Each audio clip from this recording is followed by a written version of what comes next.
Куда пойти и что посмотреть в Варшаве, если у вас есть всего один день? Мы подобрали для вас самые интересные места и составили пошаговый маршрут прогулки. Если это видео будет для вас полезным, подпишитесь на этот канал. Здесь я показываю нашу жизнь в разных городах Европы и передаю атмосферу самых красивых мест. Готовьтесь к виртуальному путешествию и приятного вам просмотра. Первая наша локация, которая займет у вас около часа времени, это Дворец культуры и науки. Это, наверное, самое спорное здание Варшавы, потому что хранит в себе очень интересную историю. Дворец был построен в 1955 году в качестве подарка от Советского Союза польскому народу. Звучит вроде хорошо, но на деле это была сомнительная затея, похожая на проявление тщеславия.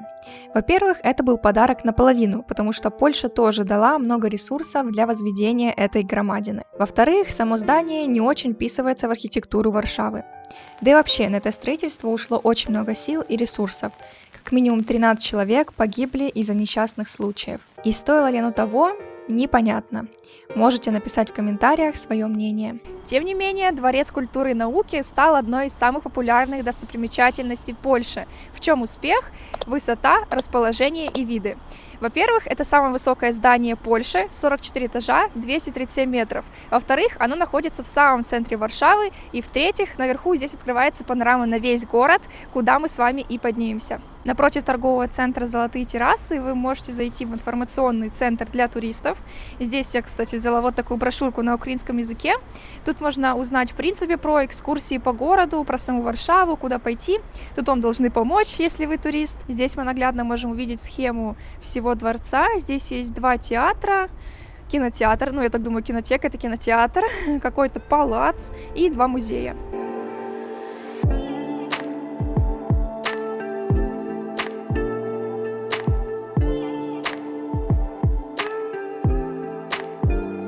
Мы с вами поднялись на террасу, которая находится на 30 этаже. Это одна из самых популярных туристических локаций в Варшаве, и также это единственная открытая такая терраса, которая находится на высоте 114 метров. То есть мы с вами находимся примерно на половине высоты всего дворца. Кстати, про подъем на лифте. Говорят, что подъем на 30 этаж с первого занимает 19 секунд. Настолько здесь быстрые лифты. И, кстати, мы в этом убедились. Так и есть. Мы поднялись очень быстро. При этом ничего не чувствовали, но у меня в конце заложили уши. В общем, это было необычно. На таком быстром лифте я еще не ездила. Вы можете здесь ходить по периметру и подходить с разных сторон, смотреть на город, на Варшаву.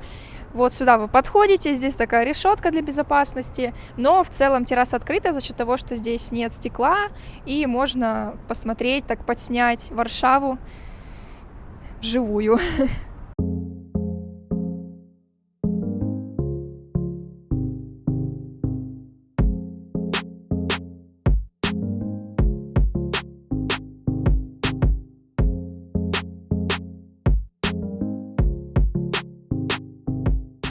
Подняться на эту террасу стоит 25 злотых, и мы брали билеты онлайн. Вы можете взять их здесь на первом этаже, или же онлайн, как мы, и не стоять в очереди.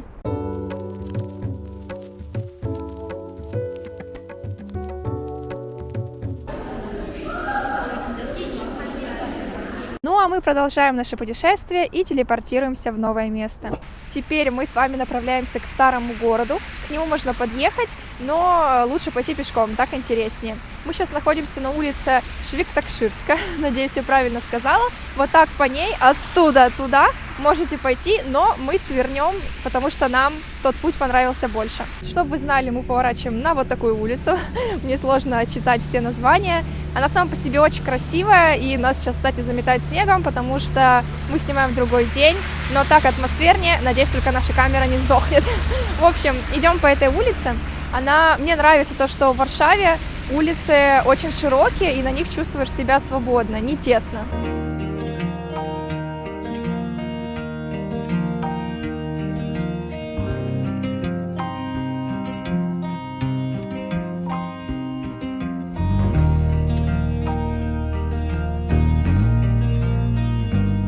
Мы с вами пришли к широкой красивой площади.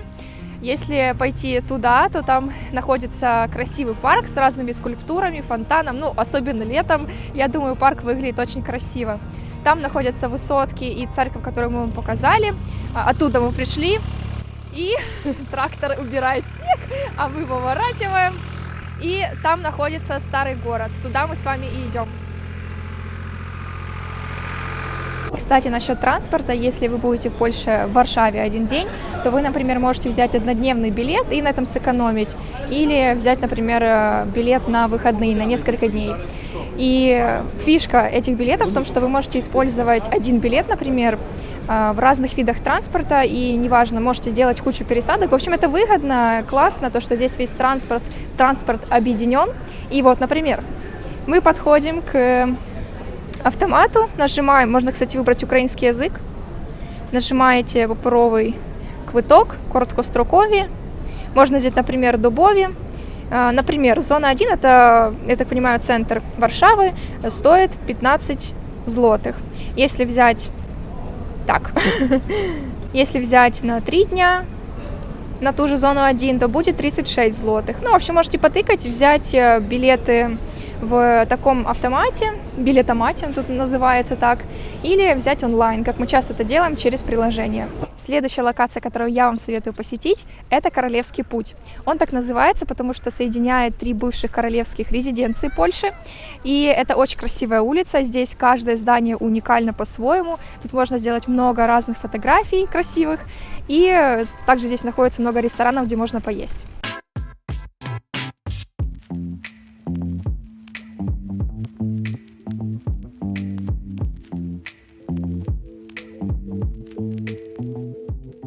Также на этой улице находится президентский дворец, где живет и работает президент Польши Анджей Дуда, президент, который больше всего поддержал и поддерживает Украину в войне, за что ему огромная благодарность, как и всем полякам. Мы очень ценим вашу помощь.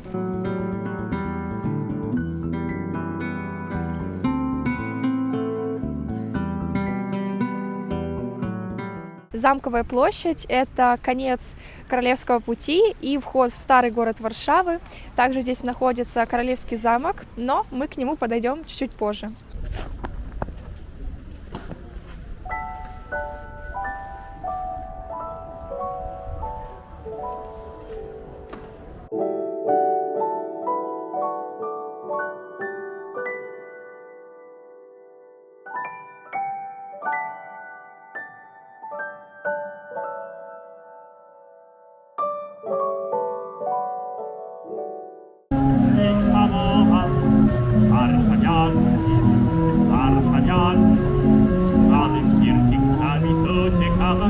Старый город – это жемчужина польской столицы. Вот тут вы точно обязаны побывать. Он восхищает своими яркими красочными домами и атмосферой узких улочек. Неудивительно, что ЮНЕСКО внесла его в свой список всемирного наследия. У вас есть 2 варианта. Вы можете гулять по старому городу, куда глаза глядят, или пройтись по нашему маршруту и посетить места, которые мы вам с Андреем показывали в отдельном видео про старый город. В любом случае не прогадаете, но если что, ссылку ищите в описании. Видео вышло очень атмосферным.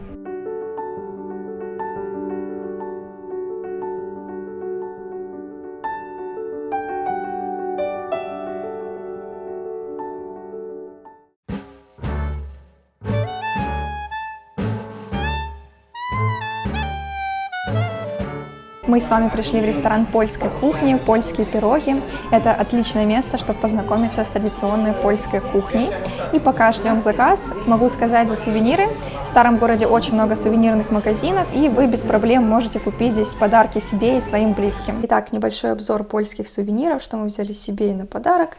Как обычно, наша традиция – это брать в каждой стране флаг. Вот такой нашли маленький, не деревянный, но какой-никакой, 10 злотых стоит. Вот такой магнит стоит 22 злотых. Это, так сказать, из обычных. А из более продвинутых, к сожалению, вам не покажу, потому что его запечатали. Но, в общем, он стоит 39 злотых. Очень красивый, но, конечно, дорогой. Кошелек. Путеводитель на русском языке, к сожалению, не было на английском языке. Это стоит 15 злотых, а это 39. Вот такие вот подставки под кружки. По-моему, они стоят 25 злотых. Очень красивые, такие яркие. Каждому по одной подарим. Носки 25 злотых. И вот такие вот типа эко-сумки. Тоже их не раскрою, но они очень красивые. Такие качественные и уже упакованные красиво на подарок. Вот все это вместе вышло на 284 злотых.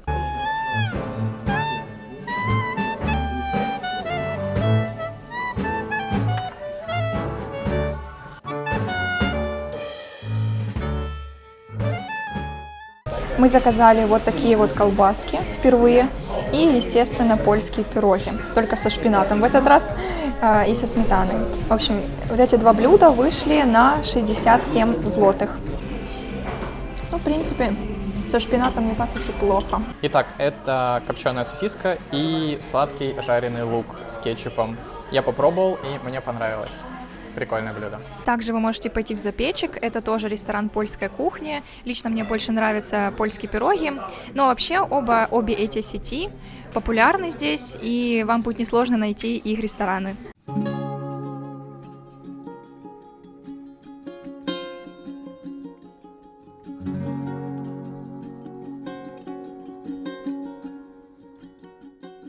А теперь предлагаю вам пойти с нами в Королевский замок на экскурсию. Королевский замок – это бывшая резиденция правителей Польши. Вы не спутаете это здание ни с каким другим, благодаря характерной форме и яркому розовому цвету.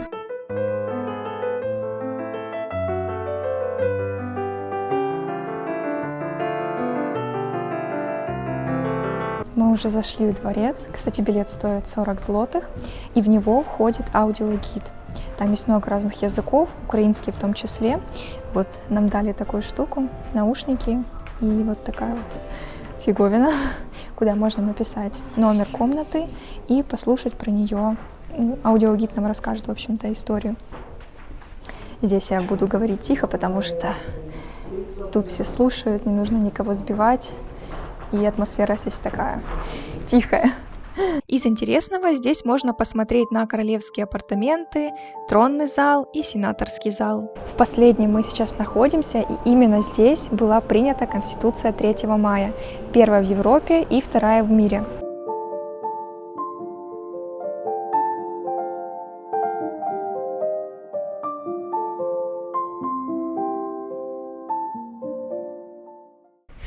Я вся в проводах.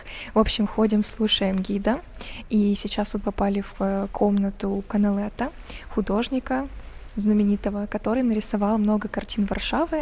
Они тут все представлены, не все, но часть. И интересно то, что, во-первых, тут все до деталей прорисовано, и, во-вторых, это все оригиналы.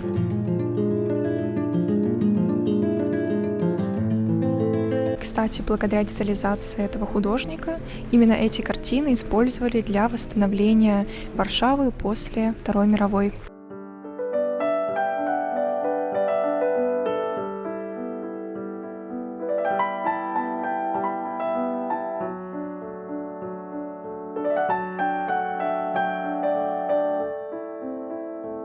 Еще один интересный факт про это место.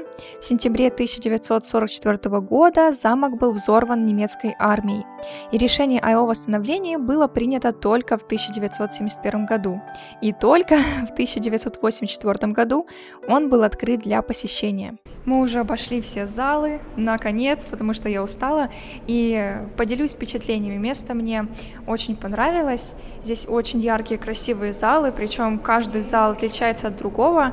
Можно долго рассматривать все детали, и если прям каждую единицу рассматривать, то на это уйдет весь день, а то и несколько дней, поэтому мы так быстро прошлись. Классно, что здесь есть гид, и можно вот в таком формате все слушать.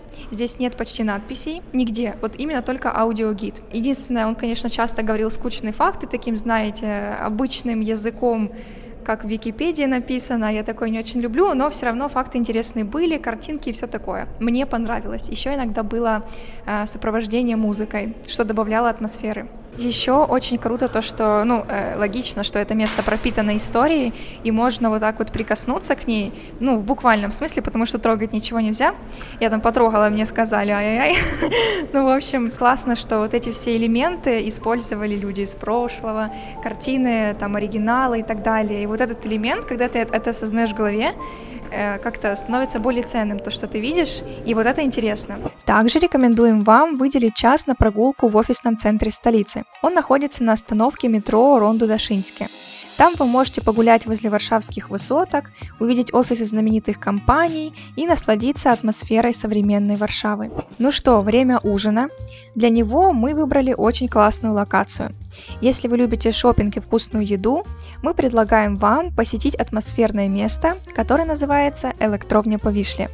Подробнее об этом необычном торговом центре мы рассказывали в видео про современную Варшаву. Если кратко, то раньше здесь была электростанция, а теперь это большой торговый центр. И очень круто, что гуляя по нему, можно встретить элементы из прошлого этого места. Мы снимаем на 3-м этаже, потому что внизу все занято. Можете наглядно посмотреть, что здесь очень много торговых точек, здесь очень много одежды, косметики, вообще чего здесь только нет. Да и в целом тут что ни день, то какое-то мероприятие. Например, сейчас происходит что-то интересное на 3-м этаже. Я видела большие камеры, много людей в стильной одежде. Интересно. Короче, здесь людей просто невероятно много. Мы решили здесь поужинать и еле отрыли себе место. Просто можно увидеть, наверное, что здесь дохренища людей, потому что мы в выходной. В общем, мы решили, польскую кухню мы уже попробовали. Самое время попробовать что-то новенькое. И выбрали индийскую кухню. Сейчас Андрей назовет блюда, потому что я не запомнила их название. Это национальная лепешка индийская наан. И также мы взяли баттер чикен и чикен тикка масала. Ну что, можем пробовать. Тут есть вилки или ложки. Да, сначала надо понять, где твое, где мое. Что-то из этого острое, что-то нет. Это острое, 100%. Блин, это тоже острое. Она с чесноком.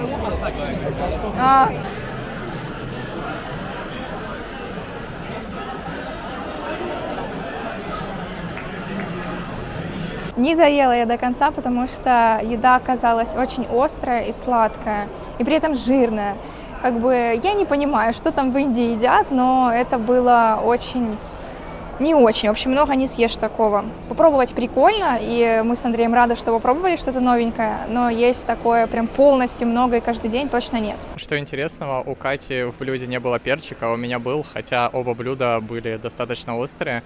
Вот, но это индийский стритфуд, еда, конечно, специфическая, не на каждый день, я согласен. Ну, в общем, не все наши тесты заканчиваются успехом, это нормально. Вы же можете выбрать здесь проверенную кухню и вкусно поужинать. Мы с вами обошли 9 самых интересных локаций Варшавы. Они могут у вас занять примерно 11 часов. Вы можете следовать нашему маршруту. Для этого я продублировала его в описании к этому видео. А можете выбрать несколько мест и посетить их. В любом случае, желаю вам приятной прогулки и спасибо, что посмотрели это видео. Ставьте лайк, если вам оно понравилось, и пишите в комментариях, какое место вас впечатлило больше всего. А мы увидимся с вами совсем скоро, в следующем видео. Пока!